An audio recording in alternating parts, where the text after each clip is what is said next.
less than 5 to 7% of drug trafficking occurs through Venezuela. While Trump is putting the military in the Caribbean Sea, most of drug trafficking, over 90%, takes place in the Pacific. So it's illogical to think that a flotilla off the coast of Venezuela is going to stop drug trafficking, whether it's cocaine or otherwise. And again, to Trump's point yesterday, Venezuela does not have a source of fentanyl. Fentanyl is the domain of the Mexican cartels. So again, he is misleading the population, is misleading the public, and indicating that these were drug traffickers with no evidence whatsoever.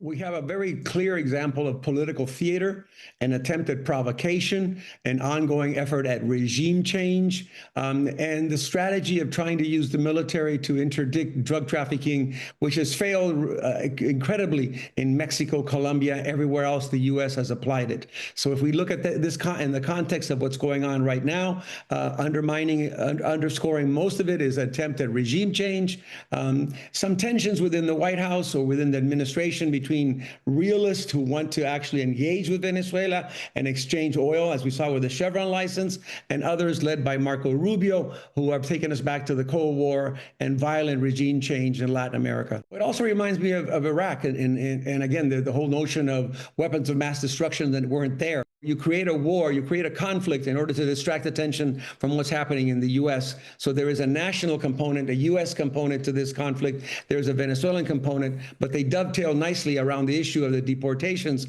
as Trump seeks to distract attention from the Epstein case and from the economy and from other issues that are occurring in the U.S.